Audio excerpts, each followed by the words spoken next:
People say that when you grow old, the world softens around you, and you learn to let things go. They claim you become gentler, kinder, more patient with life and people. But that's not me. Not even close. My name is Norton Humphrey, and at 67 years old, I've discovered the exact opposite to be true. The older I get, the less patience I have for people, and the more I find myself bristling at their motives. I don't see softness in my future. I see suspicion. Every year that passes only sharpens the bile in my throat, only strengthens the bitter taste in my mouth. Around here, most folks wear friendly faces, but I've lived long enough to know those faces hide open palms, always waiting for you to slip something into them. My home in Elgin is not a mansion nor a grand estate, but it's mine, and that makes it enough. A sturdy two-story house with peeling paint in some corners, a garden I tend with my own hands, and in the very center, an old apple tree that has stood longer than many of the neighbors who now crowd the block. That tree has history. Its roots go deeper than the shallow gossip of people who tell me to chop it down. It's rotting, Norton. It'll fall one day, they warn. Hell with that. That apple tree is a piece of me. It has seen storms, winters, summers hotter than the devil's breath, and it still stands. As long as I'm breathing, no saw will touch it. I've been retired 5 years now. Sold off my print shop to some smooth-talking kid from Chicago who thought he could run a business with a laptop and a smile. Let him learn the hard way what it means to sweat for a living. For 3 decades, I poured myself into that place, starting with one battered press in a garage. I worked nights, skipped meals, and saved every dime until I grew it into a business with 20 workers and machines that sang with ink and iron. I wasn't reckless with my money. I treated each dollar like it was gold dust. Most went back into the shop, the rest into the bank. In the end, I walked away with a fair sum, enough to know I won't starve. Enough to never bow my head and ask for a handout. My life now is quiet, maybe even predictable. Up at 6, coffee black as coal in one hand, newspaper crackling in the other. Yes, paper. Not that blinking nonsense people read on their phones. After that, I take a walk down to the lake, breathe the damp air, and come home to either fuss in the garden or dig into my Civil War books, a passion I've carried since boyhood. Once a week, I meet Walter Tripp, old friend, ex-bank clerk, sharp as a tack even at his age, at Patty's Cafe. We sip weak coffee, grumble about politics, and shake our heads at the state of the world. It's been 10 years since Violet died. 10 years since cancer took the only woman who could stand my sharp tongue without flinching. She had a way of smoothing my edges. "Norton," she'd say, "you're prickly as a thistle, but under all those thorns is a good heart." Maybe she believed it. Maybe once it was true. These days, I'm not so sure. Without her, the house feels colder and the air heavier. My daughter, Helen, and I, well, things only got worse after Violet passed. Helen was always closer to her, mother. A mommy's girl from day one. I was busy, too busy, and work swallowed most of my hours. After Violet's death, whatever thread was left between Helen and me finally snapped. She's 39 now, though you wouldn't know it by the way she makes choices. 12 years ago, she married that leech, Raymond Podsky. From the moment I shook his hand, I knew what he was. A gambler, a schemer, a man who'd rather smile and bluff his way through life than put in a day's labor. My warnings went unheeded, of course. Helen's always been stubborn, and love, or what she thought was love, blinded her. Now Raymond works odd jobs when he can, but mostly he spends his energy at the racetrack or wasting hours on online casinos. Helen herself answers phones at a call center, complains about her pay, and every few months rings me up with the same tired plea. "Dad, you know we'll pay you back as soon as Raymond gets that new job." That job never comes, and the money never returns. After the third loan, I decided enough was enough. I'd help only with what directly touched Esme, my granddaughter. Ah, Esme, 7 years old and brighter than the sun. Freckles dotted across her nose, eyes the same shade of caramel as Violet's, and a curiosity that never quits. She is my light in a family that otherwise drains me. On weekends, she often stays with me when her parents are on vacation, a phrase that usually means Helen's gone shopping or Raymond's gone drinking. When Esme is here, though, the house feels alive again. This Saturday is no different. She's perched on the old wooden bench in the yard, her legs swinging back and forth as I work the barbecue. Smoke curls into the afternoon sky, and she looks up at the clouds with all the seriousness of a scholar. "Grandpa, why is the sky blue?" she asks suddenly, her voice clear and earnest. I flip the burgers and answer without hesitation. "Because of the scattering of light, baby? The sun's rays are made of many colors, but blue travels in smaller waves. It scatters more, and so we see it." She frowns, tilting her head. "Why does blue scatter more?" "Because it has a shorter wavelength." "What's a wave?" I chuckle. These endless questions would drive most folks insane, but not me. I see myself in her, hungry for answers, unwilling to settle for silence. "That one's harder, Esme. When you're older, I'll show you in a book." She nods, solemn as a judge, then licks her lollipop. For a moment, I think the interrogation is over, but then she drops the question that nearly knocks the spatula from my hand. "Grandpa, are you rich?" I stare at her, caught off guard. "What makes you think that, Button?" "Mom says you're very rich, but you pretend to be poor." Her voice is innocent, matter of fact, like she's telling me it might rain tomorrow. I force a laugh, though my gut twists. Classic Helen, poisoning the well and in front of her child. "Your mom's exaggerating. I have enough to live without worry, but I'm not rich." "She says you're greedy," Esme adds, rocking gently on the bench. "She says you could buy her a new car if you wanted." Heat rises in my chest, and my hands curl into fists before I unclench them. I will not get angry at a child for repeating her mother's venom. I take a slow breath. "Your mom already has a car. A good one. Now the burgers are ready. We eat." I guide the talk back to her school, and she lights up again. She tells me about her teacher, Mr. Barlow, who showed them real fossils, and about her best friend, Peyton, with whom she collects shiny pebbles during recess. I smile, listening, letting her chatter soothe the sting of earlier words. Afterward, we move into the living room for a board game. Monopoly, the children's version. I bought it just for her. She learns quickly, sharper than I expected, and beats me more than once. Each time, her laughter fills the room, and for a while, I almost forget the bitterness clinging to my heart. Then, in the middle of counting her toy bills, Esme says something that makes my blood turn cold. "Grandpa, my mom is taking your money. Tonight?" I freeze, dice in hand. "What did you say, honey?" She doesn't look up. "Mommy told Daddy she's picking up your money tonight. She said it's time to put you in your place." My chest tightens. Could it be childish misunderstanding? Kids overhear things, twist them around, but something in her steady tone hits me like a hammer. That old instinct I've trusted my whole life, the gut that never lied in business, is screaming now. Danger. "You must have misunderstood, Esme," I say lightly, forcing a smile. "Adults say strange things sometimes." But she shakes, her head firmly. "No, I heard them. They thought I was asleep, but I wasn't. Mommy said you've been weird since your stroke, and it's time to take your money before you waste it on dumb things." "Stroke? I never had a stroke. A hypertensive episode last winter, sure, but never a stroke. My blood runs hotter now. What in hell is Helen planning?" "Thank you for telling me, sweetheart." I keep my voice calm, but my smile feels stiff.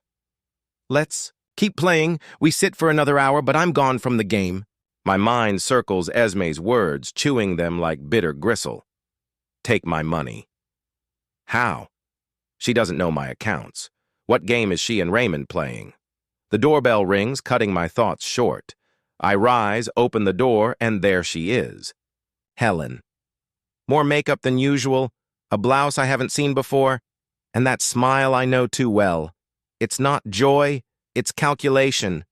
"Hi, Dad," she says brightly. "I thought I'd stop by early to see how you and Esme are doing." "We're fine," I answer flatly, stepping aside to let her in. "We're playing Monopoly."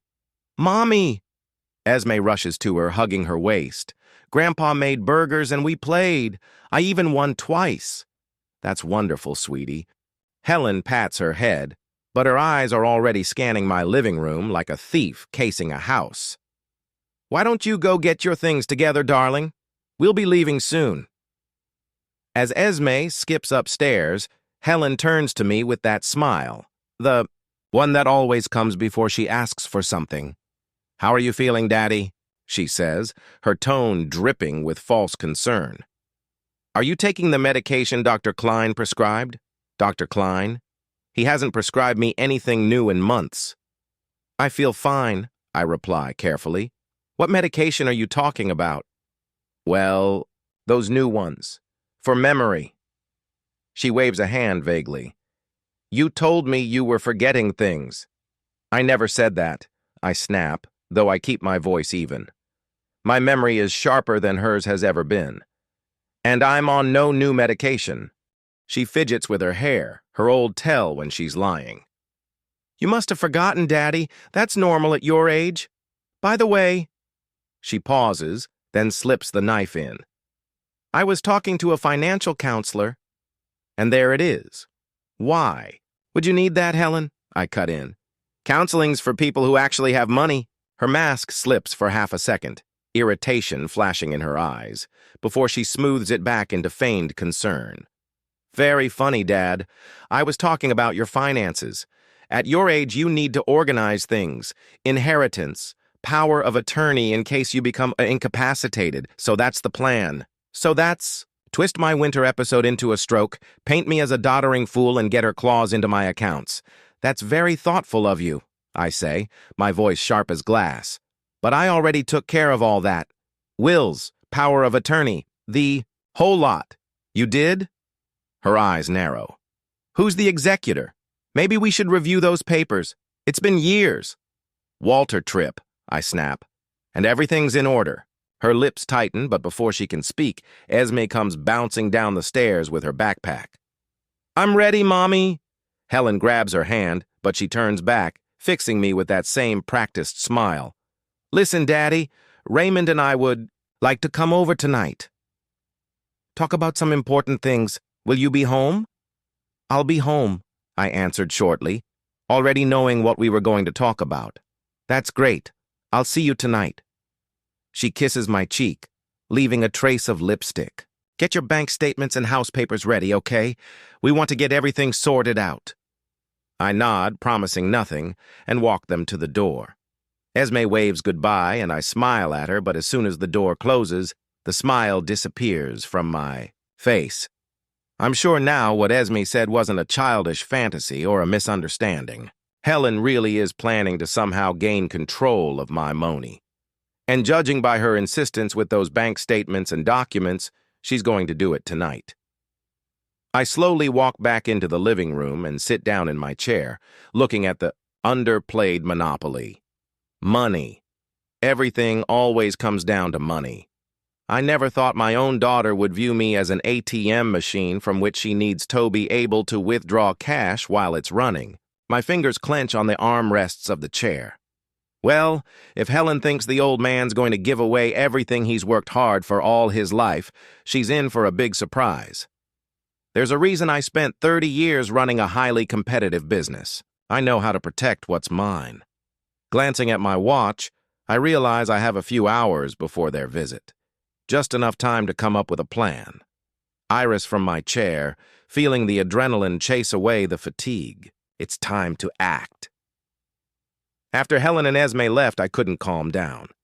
Anger and anxiety came over me in waves as I paced the house trying to gather my thoughts. It was 7 hours before their evening visit, and I needed to prepare myself. I brewed myself, A strong tea, not coffee, that would only make me more nervous, and sat down at the kitchen table with a notebook. It's an old habit in difficult situations. I always write down my thoughts on paper. It helps me to see the problem more clearly, to separate facts from emotions.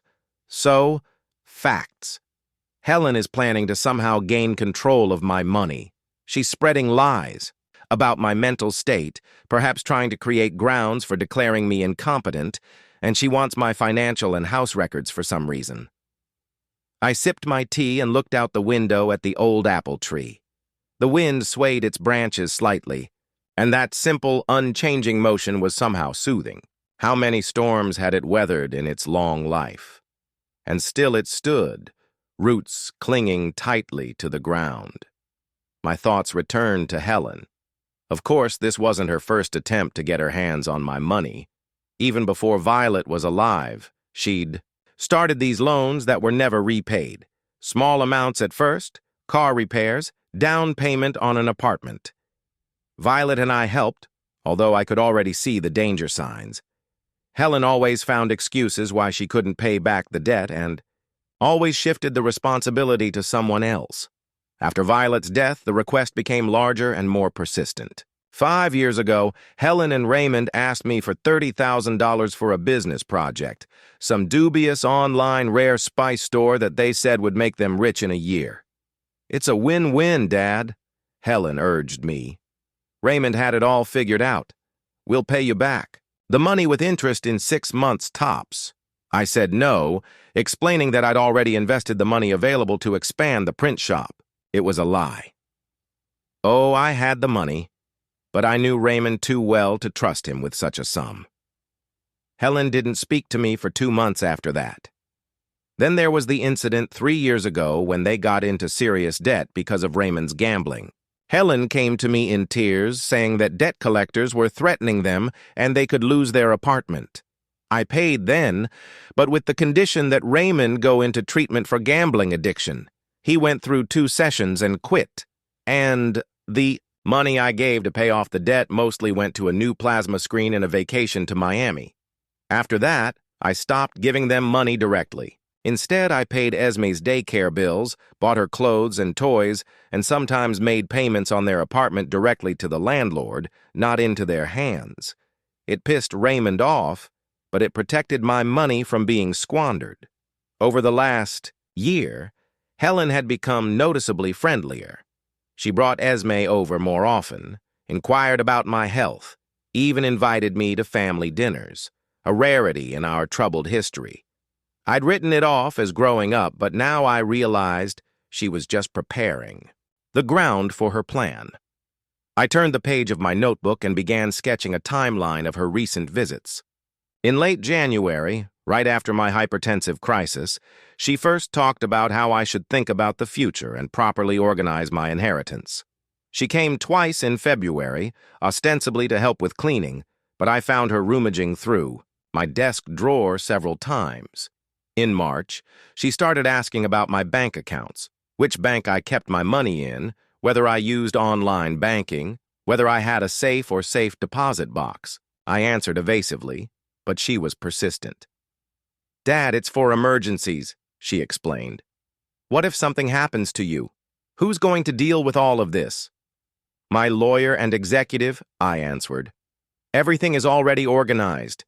In April, she started bringing Raymond with her, which was unusual. He usually avoided visiting me, knowing how I felt about him.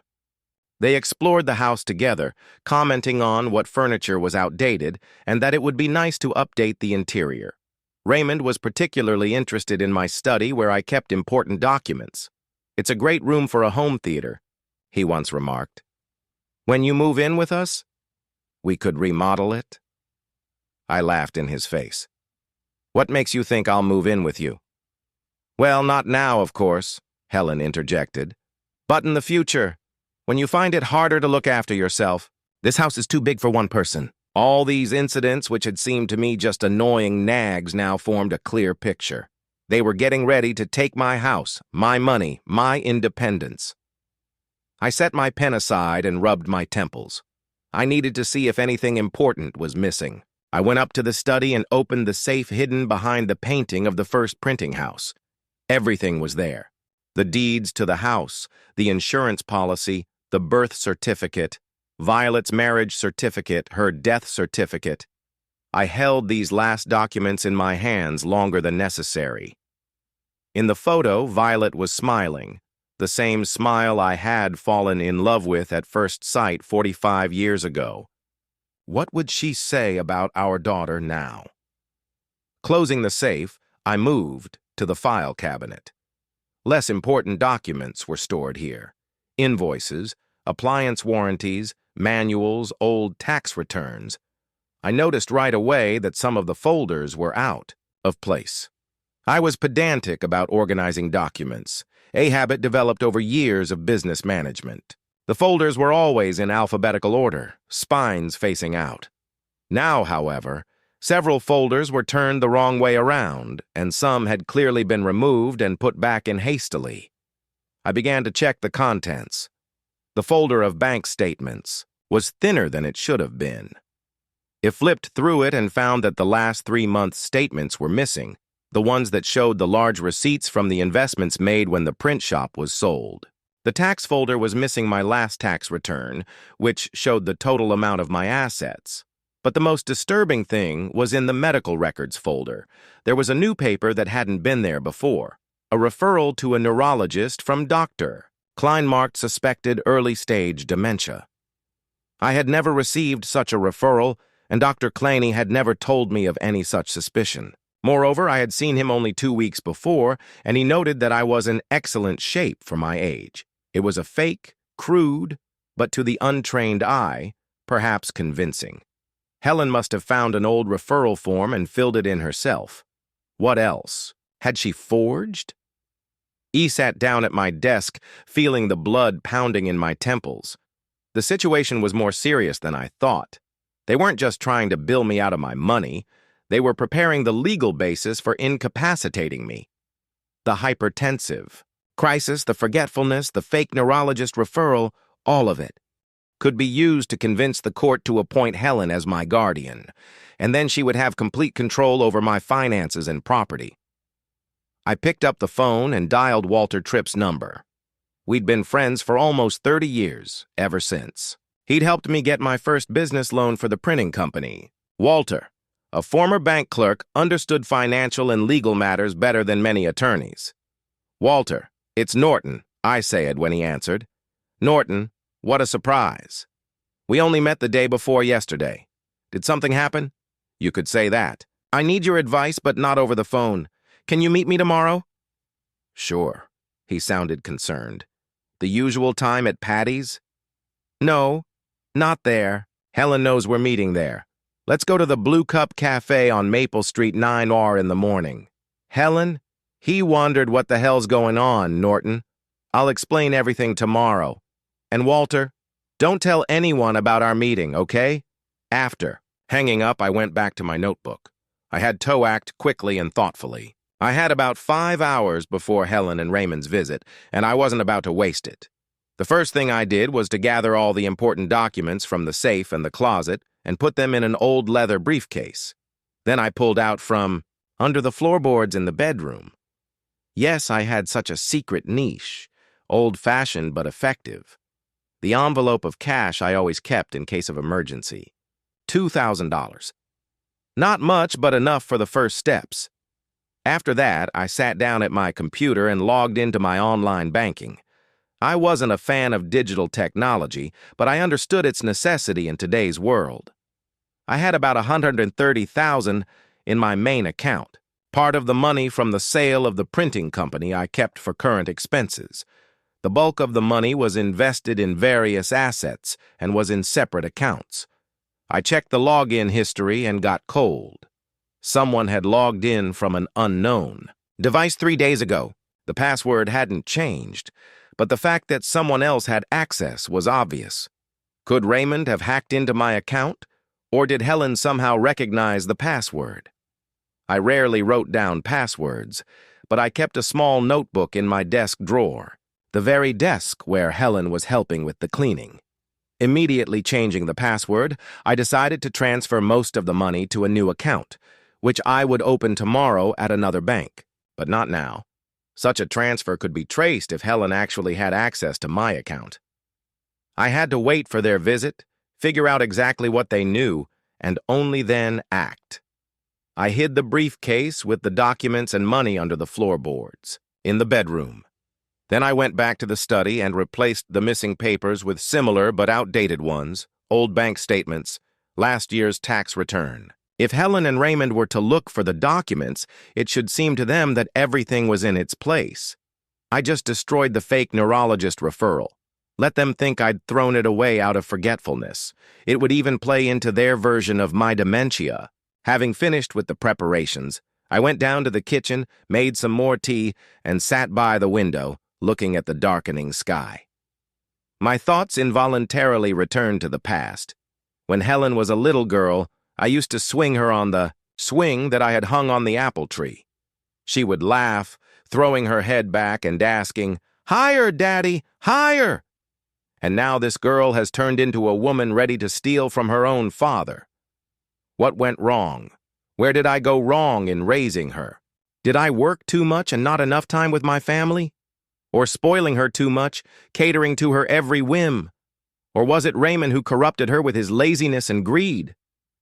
Violet always said, I was too hard on Helen. She's just finding her way.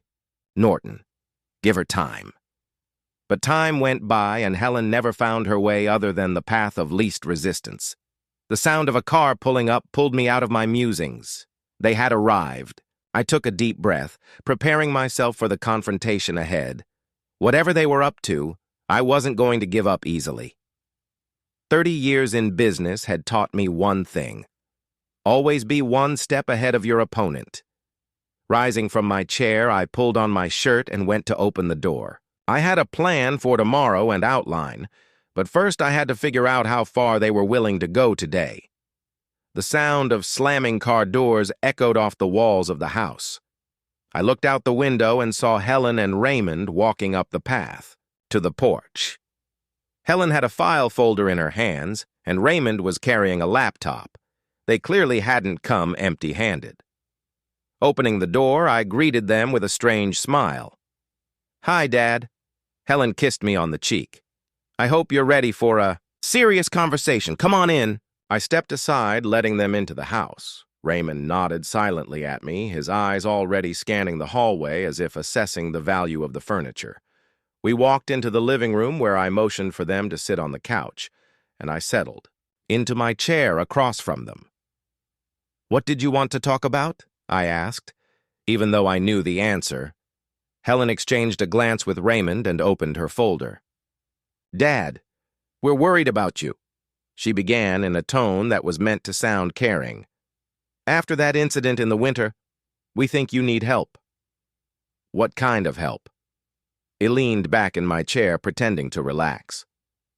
"Well, for one thing, this house is too big for one person," Raymond interjected. "There's too much to take care of. Heating, cleaning, repairs. At your age, it's too much work." "I'm perfectly capable of taking care of the house," I objected.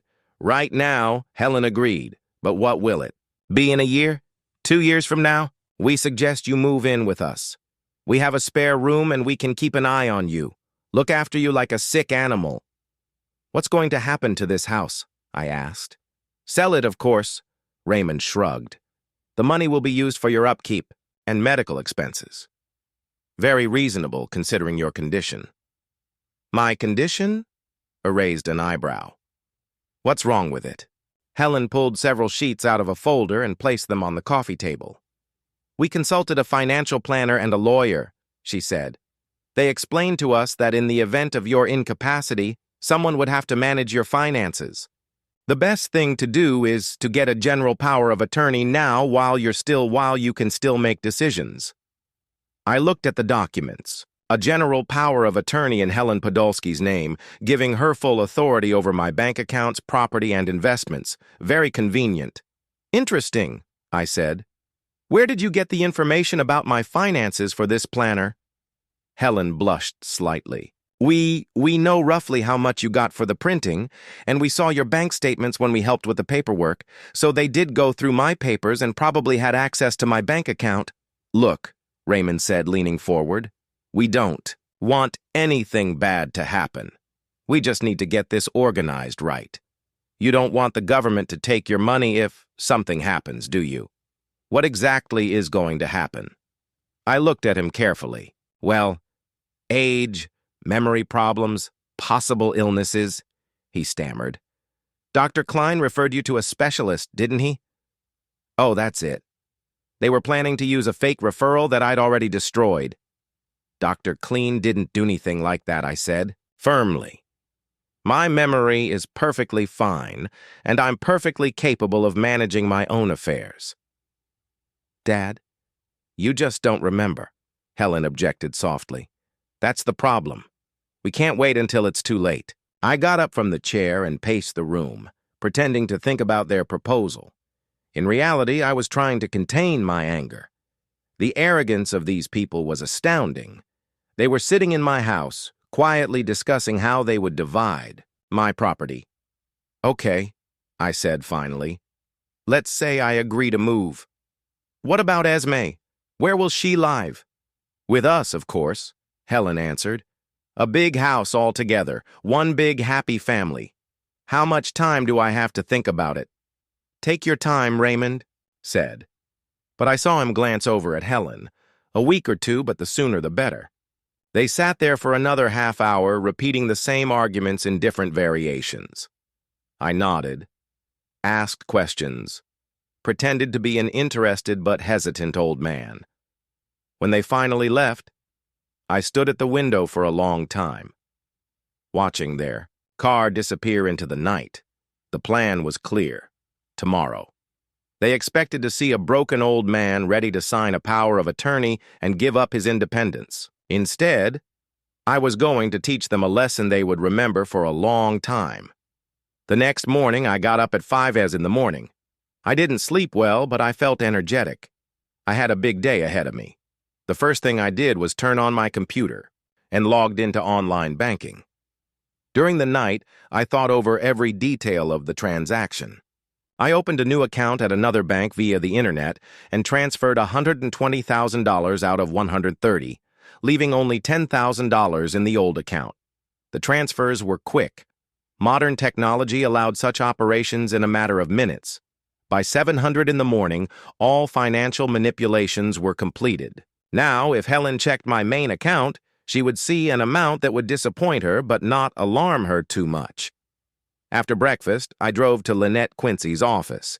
Her office opened at 8, but I knew she came in early. I needed to change my will right away and set up a trust fund for Esme. Lynette listened to me account of Helen's situation without emotion. She had seen many similar cases in her 20 years of practice. It's a classic pattern, she concluded. What exactly do you want to change? Exclude Helen from the main heirs. Let her get the house and $10,000 a token amount. The main money should go into a trust fund for SM May. Unavailable until she's of age. It'll take a few days, Lynette warned. And you'll need a medical evaluation to confirm your mental health. Can you arrange that? Sure. Tomorrow. I was home by 11 Helen was due to arrive in the afternoon to find out my decision. Time flew by quickly. I was preparing the documents I would show her, thinking about the upcoming conversation. At 2 in the afternoon, I heard the familiar sound of her car. My heart beat faster, not from excitement, but from anticipation. Now the fun part was about to begin. Helen entered with a cautious smile, clearly hoping for good news. Well, Dad, have you made your decision? I have. I sat down in my chair and looked at her seriously. But first I need to tell you something. She sat down on the edge of the couch, tense. Helen, I want to talk to you about the future. I began using her own words. Your future? My future? Yes. You see, I've been thinking a lot since your visit yesterday about how I really need to get my money right before it's too late. Helen's eyes lit up. And I've made a decision, I continued. I spent almost all of my savings. These smiles slowly slid off her face. What? What do you mean? I invested money in high-risk assets, cryptocurrency, startups, venture capital funds. You know, what young people say, Ol, you only live once. Helen went pale. Dad, are you kidding me? No way. You were right yesterday when you said we should think about the future. So, I've been thinking. Either I die a rich miser, or I try to increase my capital. At my age, there's nothing left to lose. How much? How much did you spend? Her voice was shaking. Almost all of it. There's about 10,000 left in the account for operating expenses. The rest went into investments. Maybe in a year I'll be a millionaire. Maybe I'll be left with nothing. But at least I tried. Helen jumped up from the sofa. You're out of your mind. You don't know anything about this internet money? You've been scammed? Maybe. I shrugged with ostentatious calm. But the decision's been made. Now, as for moving, I'm afraid I won't be able to contribute much to the family budget. I hope that doesn't change your desire to take care of your old father. Helen's face contorted with rage. All the mass of the caring daughter came off at once. You selfish old fool, she shouted. How could you? It's the family's money. Esme is their daughter, too. Esme is your daughter, I corrected coldly. And her future is your responsibility, not mine. I've already lived my life. Helen flailed around the room, waving her arms. We'll check everything. All your accounts, all your transactions. If you really spend our money on this crap, we'll find a way to get it back. Our money? I rose from my chair, my voice hard. Helen, it was my money. It was my money earned by my labor over 30 years, and I have every right to spend it however I want. She stopped and stared at me with such hatred that I took a step back. You're going to regret this, she hissed. We're not going to let it go. And she stormed out of the house, slamming the door so hard that the windows rattled. I went to the window and watched her frantically dialing on her phone as she reached the car. The conversation was short but emotional. Even from a distance, you could see her waving her free hand around. Raymond clearly didn't like the news. Half an hour later, they arrived together. Raymond flew into the house first, his face red with anger. Where's the money, old man? He shouted without even saying hello. What the hell did you do? Raymond, be quiet. Helen tried to reason with him, but she was on the verge of breaking down herself. Son, Daddy, please tell me you're kidding. Tell me the money's there. The money is where I decided to put it, I replied calmly, and that's entirely my business. Your business? Raymond took a threatening step in my direction. What about your family? What about Esme's future? You're only thinking about yourself, you selfish bastard. Raymond, I shouted at him sharply, in my house you will speak to me respectfully, or you can get out. Your house? He grinned, evil. We'll soon see whose house it is. Helen, call your lawyer. Now, Helen reached for the phone with trembling hands. I heard bits and pieces of her conversation. Incapacity, embezzlement, immediate action. The lawyer must have been asking questions because she repeated several times. Yes, spent almost everything. No, didn't consult the family. Of course, this is inadequate behavior.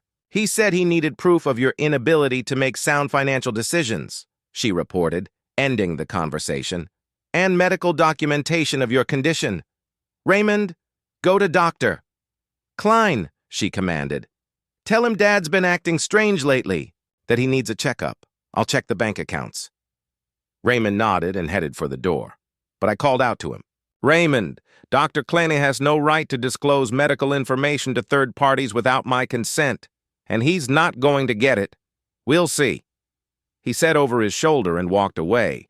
Helen was ensconced in the living room with her laptop trying to access my bank accounts. I knew she'd find a way. She had my old passwords and probably new ones if she was watching my actions more closely than I thought. $10,000? She muttered after a few minutes, looking at the screen. There are indeed 10,000 in the main account, but there must be more than 130 here. Where did the rest go? I said I invested. I shrugged, continuing to read the paper. In what exactly? In what companies? Show me the documents. I don't have any paper. Documents. Everything is electronic on special platforms. Very modern. She spent another hour trying to find traces of the transfers, but I knew she wouldn't find anything. The transfers to the new account were labeled as investment transactions, and access to the new account was protected by passwords she didn't know. Raymond returned empty-handed. Clean refused to talk, he reported grimly. Cited doctor for patient confidentiality. He said that if there was any doubt about a patient's competency, he needed a formal application from the family. Then we'll make a formal application, Helen said firmly. Tomorrow. They sat in my house for another 2 hours making plans and calling. People they knew. I listened to their conversations and realized that the jokes were over. They were really going to seek to have me declared incompetent using my unwise financial decisions as evidence. When they finally left, promising to return tomorrow with an attorney, I immediately called Lynette Quincy.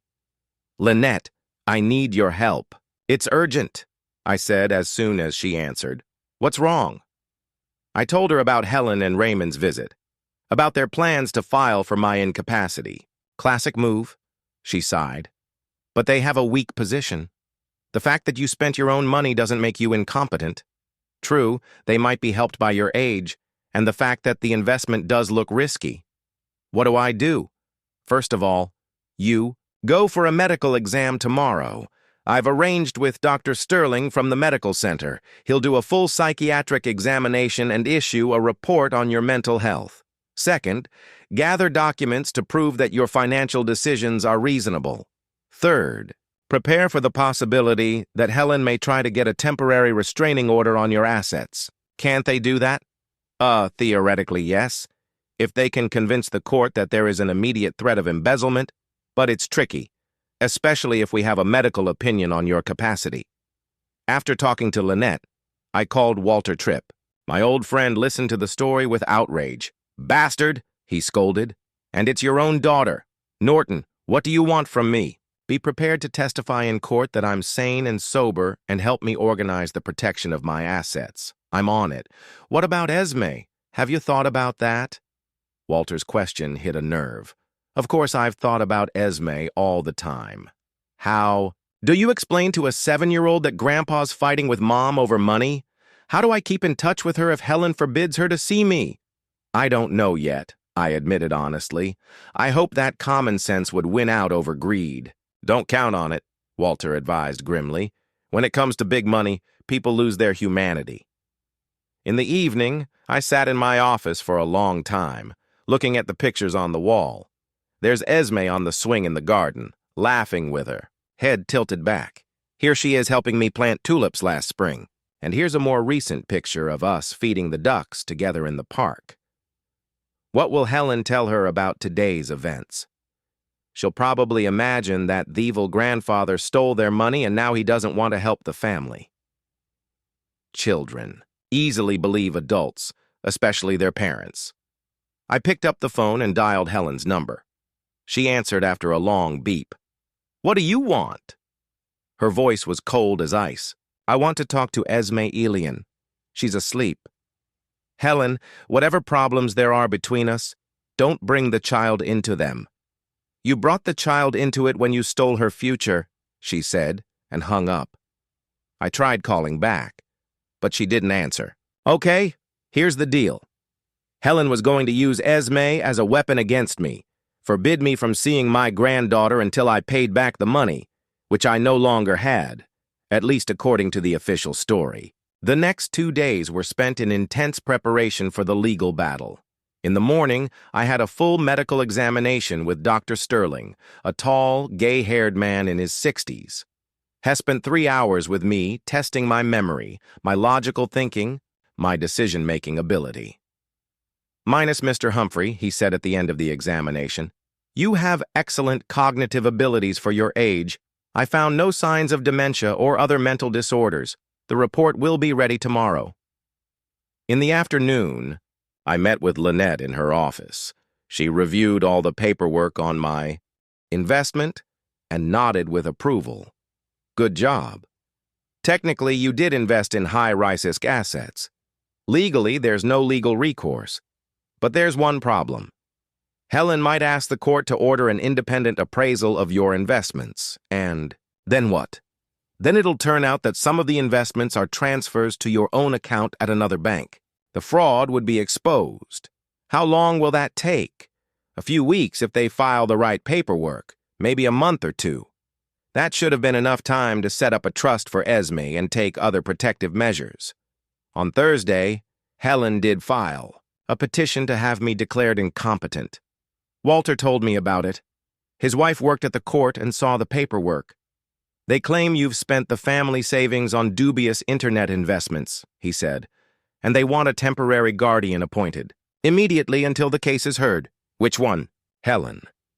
Naturally, she presents herself as a concerned daughter concerned about her father's mental health. I chuckled. A caring daughter who spent a year gathering dirt on her own father and forging medical records. The preliminary hearing was set for the following week. I had a few days to prepare for the most important battle of my life, the battle to be the master of my own destiny. But it was the thought of Esme that tormented me the most. For the third day, I couldn't get in touch with her. Helen wouldn't answer the phone, and when I arrived at their house, no one answered the door, even though the car was parked in the driveway. I realized that my relationship with my daughter was completely broken.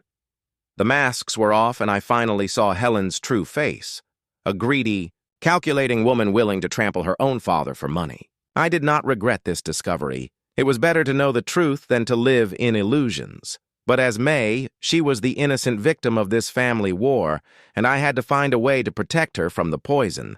Helen must have already begun to poison her mind against me. 4 months had passed since I'd won the competency trial. Dr. Sterling's medical report and Walter's testimony had made the difference. The court had found me fully competent and called Helen's attempt to get guardianship unreasonable and motivated by self-interest. But the court victory did not bring peace to my life. For the first weeks after the court's decision, Helen and Raymond wouldn't leave me alone. They kept watch outside the house, calling at night, trying to get into the garden through the back fence. Raymond even tried to pick the lock on the front door while I was out. I was told about this by a neighbor, Mrs. Coleman, who called the police. After the third call to the police, I realized I needed to change my residence. The house where I had lived for 20 years, where Violet had died, where Esme had grown up, had become a battlefield. Every day here was filled with tension and anxiety. It took a month to sell the house. The realtor wondered why I was in a hurry and willing to sell below market price, but I didn't bother explaining the family circumstances. I added the money. From the sale, $180,000. After deducting all commissions to the funds in the hidden account. I found a new home in the Hilltop neighborhood on the opposite side of Elgin. A small one-story, two-bedroom house built in the 80s. Not as cozy as the old house, but practical and most importantly unknown to Helen and Raymond, at least for now. The move took place on a rainy October day. I hired movers and moved only the essentials: furniture, books, photos, and documents. Many things had to be left behind or thrown away. It was especially hard to part with the garden tools and the old apple tree under which I had spent so many hours with Esme. The first weeks in the new house went smoothly. The neighbors turned out to be friendly but not intrusive older people who respected each other's privacy. Installed a new alarm system, changed all the locks, and even bought a CCTV system. 4 cameras covering all the approaches to the house. My fears turned out to be well-founded. In early November, while reviewing the camera footage, I spotted a familiar figure. Raymond appeared outside my house at 2 a.m., scrutinizing the windows and doors, trying to peer into the garage. The next night, he returned with a flashlight and tried to open the lock on the back door. The third visit came a week later. This time, he arrived in the afternoon, introducing himself to the neighbors as my son-in-law who was concerned about my health. Mrs. Green, an elderly woman who lives across the street, told me about this conversation. "Such a polite young man," she said. "Said you were sick and might hurt yourself. Offered to leave him his phone number to call if we noticed anything strange. And what did you say? And I said that you look quite healthy and that if he was really your son-in-law, he should know your address and phone number." She smiled slightly. He left quickly after that. I thanked Mrs. Green for her vigilance and told her the truth about the family conflict. She turned out to be an understanding woman. She herself had a difficult son who was trying to extort money from her for various dubious enterprises. "Money ruins people, Mr. Humphrey," she said, "especially when it comes easy. Your daughter never really worked, did she?" She was right. Helen had been scraping by on odd jobs all her adult life, counting on her parents for help or the next good opportunity, Raymond promised. After talking to Mrs. Green, I installed 2 more cameras and increased the lighting around the house.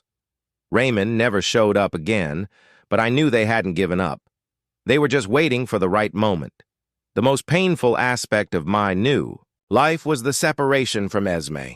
Helen completely forbade me to see my granddaughter, ignored my calls and letters. I even hired a private detective to find out how the girl was doing, whether she was going to school, whether she was healthy. The detective, a young man named David Chen, was discreet and professional. His reports brought relief and sadness at the same time. Esme was in the same school, getting good grades, looking healthy, but she no longer laughed as often as she used to, became more withdrawn. Teachers noted that the girl often asked about her grandfather and cried when they told her that he was sick and couldn't see her. They told her, "You have a brain disease," David reported during one of the meetings, "that you could be dangerous, and that's why the doctors forbade you from seeing children." Rage boiled inside me at the thought of them bullying a child with lies about me. But what could I do? They hadn't gotten a restraining order against seeing their granddaughter yet, but any attempt to contact Esme could give them cause for another lawsuit.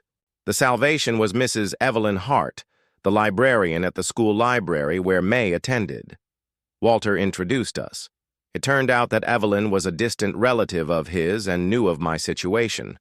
Said, "I often see Esme in the library," she said, when we first met. "She's a smart girl. She loves to read, but in recent months she's become sad. She keeps asking about books about grandfathers and granddaughters. Can you give her something from me?" "It's risky," Evelyn admitted. "But I know how important it is for a child to know that she is loved. Let's find a safe way." We agreed that I would buy children's books and leave short notes inside for Esme. "Evelyn will recommend these books to the girl without mentioning my name. A simple but effective scheme. The first book, Andersen's Fairy Tales. I chose for a reason. As a child, I often read them to Helen and then to Esme. Inside, I left a note for the clever girl Holov's fairy tales. Remember, you will always be loved, even if you can't see it. Your secret friend." A week later, Evelyn reported that Esme had picked up the book and was very excited about the note.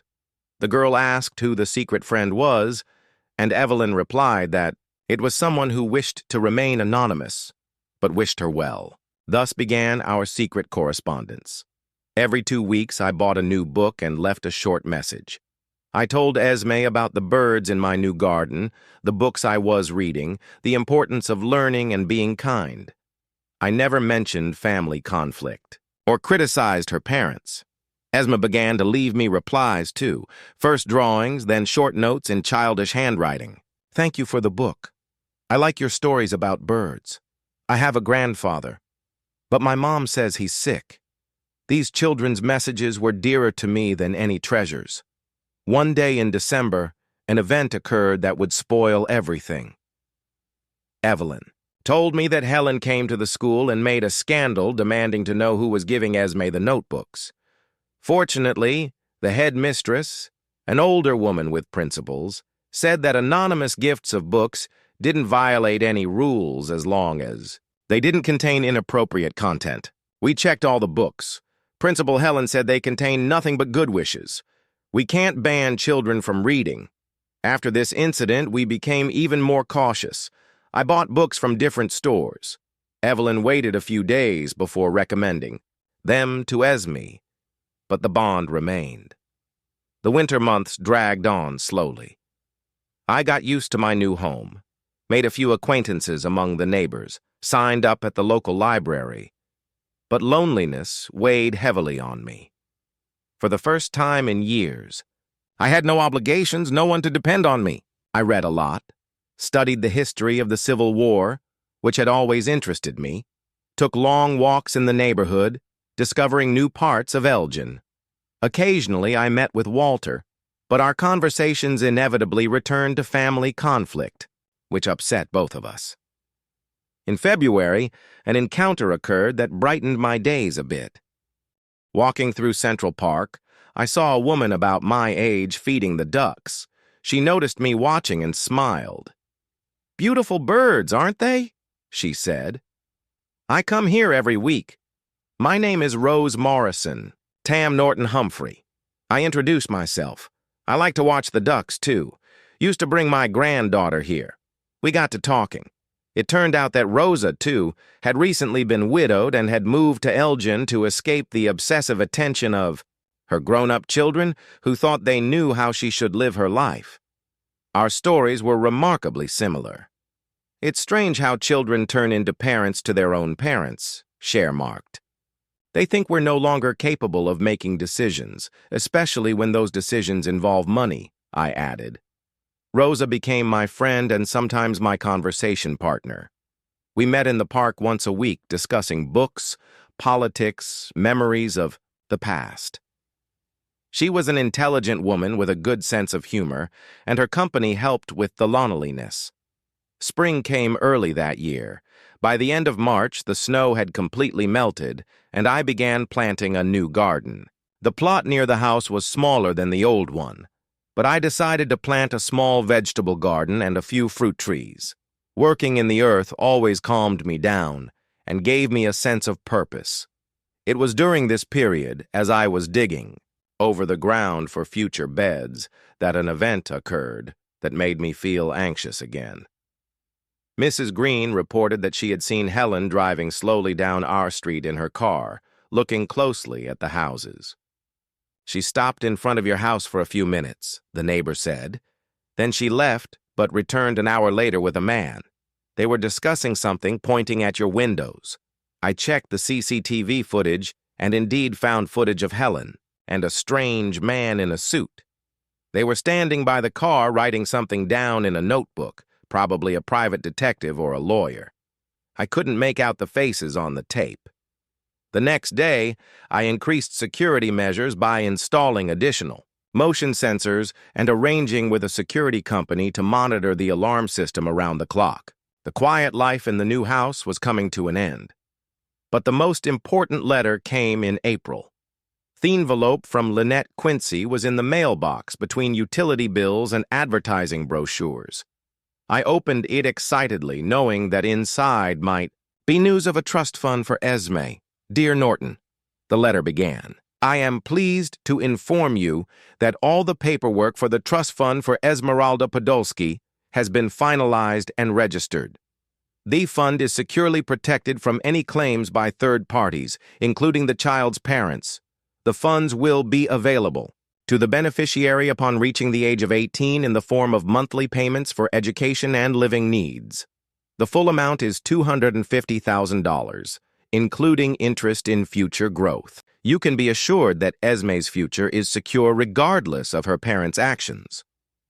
I reread the letter several times, feeling a heavy weight fall from my shoulders. The main goal had been accomplished. Esme would get money for her education and a decent start to adulthood. There would be nothing Helen and Raymond could do about it. Sitting in my new garden under the young apple tree I had planted in memory of the old house, I reflected on the months that had passed. Yes, I had lost my daughter, but had I really lost her, or had I just had an epiphany and seen what she had really become? A greedy, selfish woman willing to betray her own father for money. Was that the kind of daughter I wanted? Did I regret my actions? Every decision was considered and necessary. I protected myself from financial parasitism and secured the future of the only person in the family who truly deserved it. Sure, being alone was a heavy burden, but it's better to live alone with a clear conscience than surrounded by people who see you only as a source of income. And Esme, she'll grow up and realize the truth. When she turns 18, she'll get a letter from Lynette explaining the origins of the trust fund. Perhaps then she'll want to find her grandfather and hear his side of the family story. Until then, all I could do was wait, keep in touch through books and notes, and hope that my granddaughter would grow up to be a very different person than her mother.